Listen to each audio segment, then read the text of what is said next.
Kirk Mechem enjoys an international presence with performances of his music in 42 countries. Mechem's compositions cover almost every genre, but vocal music is the core of his work. His acclaimed dramatic opera, John Brown, includes the suite Songs of the Slave for bass baritone, soprano, chorus, and orchestra. My connection with John Brown goes back to my childhood. My father wrote a play about John Brown, which was put on national NBC radio, 1938. And when I became a composer later, I thought that would make a great subject for an opera. Sure. A subject larger than life. One good example of who John Brown was is in this Daniel, which you're going to hear now, because it's a true story. In Kansas, bleeding Kansas, it was called, in 1858, John Brown was well known already as someone who would help blacks escape. He was in Kansas, and he and his family were camped out not very far across the line from Missouri, which was a slave state. Yeah. Well, some of the slaves in Missouri knew John Brown was there, and they got word to him. These two slave families were going to be sold. He and some of his sons and colleagues went across, brought these two families over to Kansas, and took them all the way up to Canada. One of the mothers, the slave mother, gave birth, and she was so grateful to John Brown that she and her husband named the baby after John Brown, and the husband took the name of the biblical Daniel, or Daniel, which they called it. Thank you, John Brown.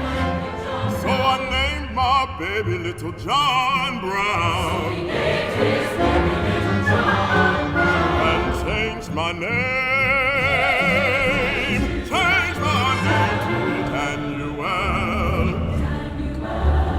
Change my name, change my name to Daniel.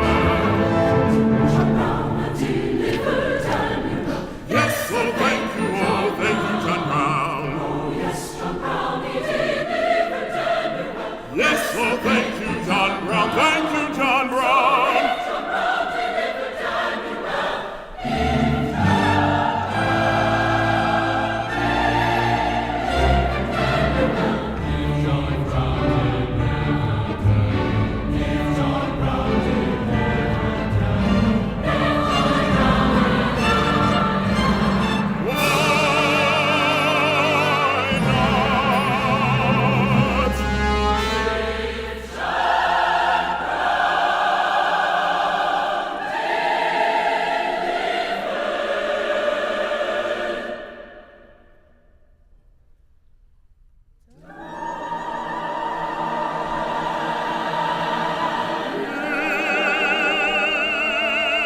John Brown delivered Daniel.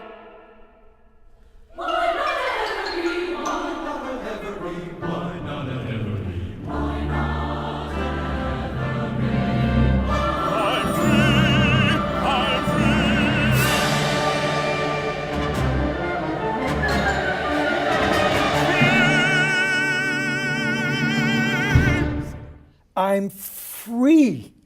How many times has that been performed? Oh, that's hard to say. It was published as a separate piece, and Blow Ye the Trumpet before the suite, before the opera. They've been bestsellers. They've been performed thousands of times. Thousands of times. Blow Ye the Trumpet from Songs of the Slave is actually a part of the overture of the opera. That's right. Our next point of information is about Frederick Douglass.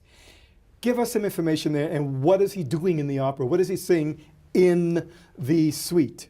Frederick Douglass was a slave, but he was known for his speeches, and he gave a famous speech in England. I took what I considered the essence of Frederick Douglass from the things that he wrote, but these are all his words.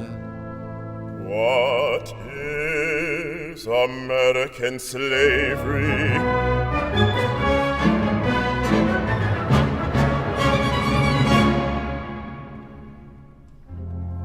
Now most Americans do not want to hear this. They love peace more than justice. The music does not just end with all men are created equal.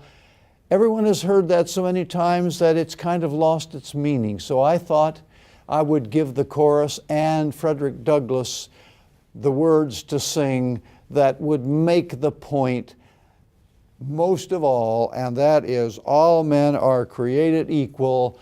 All.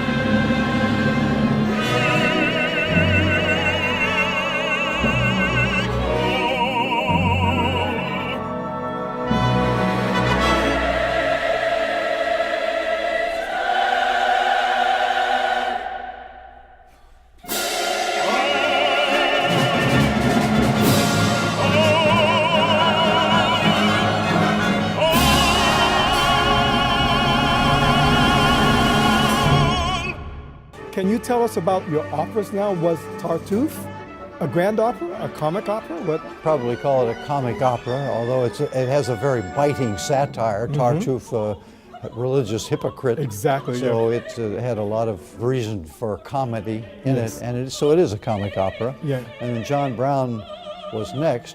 Tartuffe has had over 400 performances, so it can take care of itself. That's amazing. John Brown, I'd like to get more companies to do it. Yeah. The next was another comic opera based on Richard Sheridan's play The Rivals, which is really very, very funny play. Exactly. And it set it in Newport, Rhode Island, the Gilded Age, very flamboyant time. I say just briefly to the audience that most composers will use someone else's text to set music to, someone else's libretto. Do you write your own librettos? I do. I was an English major first. I was going to be a writer. Yes. In fact, before I went into music, I was a sports reporter for a daily newspaper. Mr. Mechem's story is very unusual, and I'm going to ask you to tell us just a bit about that again.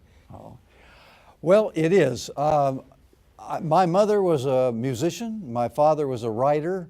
I didn't know what I was going to be.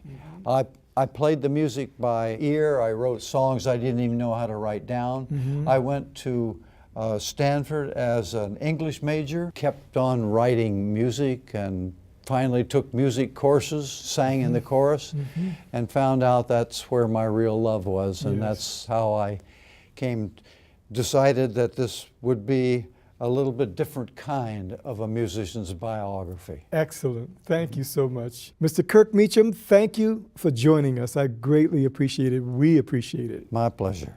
And ladies and gentlemen, thank you for joining us on American Music, where we live our stories through the shared experiences of scholars, musical artists, and storytellers. I'm Randall Keith Horton, your host. Join us again.